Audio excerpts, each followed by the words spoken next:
تو اس کے درمیان ایک عشق کی منزل آتی ہے. وہ اتنی محصور کن منزل ہے کہ آپ دنیا کے تمام مسائل کو بھول جاتے ہیں. جی. آپ اپنی تکالیف کو بھول جاتے ہیں. کسی بھی جگہ پہ آپ جو اس مراتب کے لوگ ہیں ان سے شکوہ نہیں سنیں گے خدا کے لیے، اگرچہ انہوں نے بہت سارے مسائل اور مصیبتیں جو ہیں وہ اٹھائیں. اللہ تعالیٰ ایسے لوگوں کو شرف انسانیت، انسانی کرامات بخش دیتا ہے. میری خواہش ہوتی ہے کہ تھوڑا سا معاشرے کی عکاسی بھی کی جائے اور اسی حوالے سے بات کو تھوڑا سا، شاید موضوع سے اتنا ریلیٹڈ نہیں ہے لیکن ایک ضروری بات کرنا چاہتا ہوں. آج ہم دیکھتے ہیں کہ اگر کسی شخص کو کسی دوسرے شخص سے کوئی کام ہے، مثلا کسی آپ کو محکمے میں کسی افسر سے، کسی بیوروکریسی سے، ایون دین پرائیویٹ جگہ پہ بھی اگر کسی کو کسی سے کام ہے اور کوئی شخص آپ سے آ کے ملنا چاہتا ہے تو آپ کو اس کو ملتے تک نہیں. لیکن اگر وہی شخص جو ہے اپنی حاجت جو ہے وہ کسی بڑے بندے کا آپ کو فون کروا دے یا اس کی کوئی کارڈ لے آئے یا چٹ لے تو آپ اس کو پاس بھی بٹھاتے ہیں، اس کی بات بھی سنتے ہیں اور اس کا معاملہ جو ہے وہ حل بھی کرتے ہیں. تو یہاں پر مسئلہ یہ ہے کہ یہ جو ہم کر رہے ہیں یہ تکریم انسانیت نہیں ہے. یہ انسانیت کی تکریم ہے. یہ تو آپ نے اس پرچی کی تکریم کی ہے، اس ٹیلی فون کی تکریم کی ہے، اس کارڈ کی تکریم کی ہے، انسان کی تکریم نہیں کی ہے. کہ ایک انسان جو خود آپ کے پاس چل کے آیا آپ نے اس کو کوئی اہمیت نہیں دی. آج ہمارے معاشرے میں بدقسمتی سے یہ چیزیں عام رائج ہیں. آپ اپنی کوئی جائز ضرورت بھی کسی سے پیش کریں، کسی سے آپ کو جائز معاملہ بھی کرنا ہو تو آپ کی جب تک کوئی آپ کے پاس سفارش نہیں ہے، جب تک کوئی آپ کے پاس پیچھے نہیں. تو سب سے پہلی چیز تو یہ ہے ہمارے معاشرے کو سیکھنا چاہیے حضور نبی اکرم صلی اللہ علیہ وآلہ وسلم کی ذات گرامی.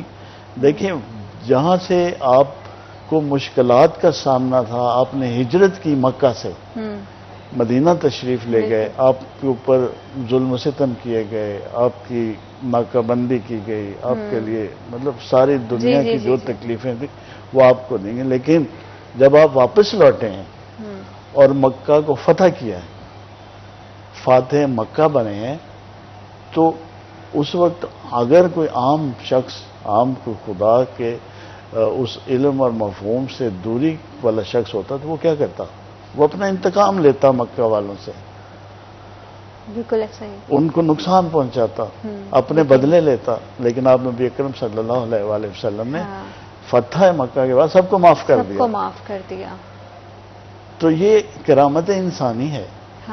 یہ وہ ہے جیسے ہم، یعنی خدا ہم سے کیا چاہتا ہے.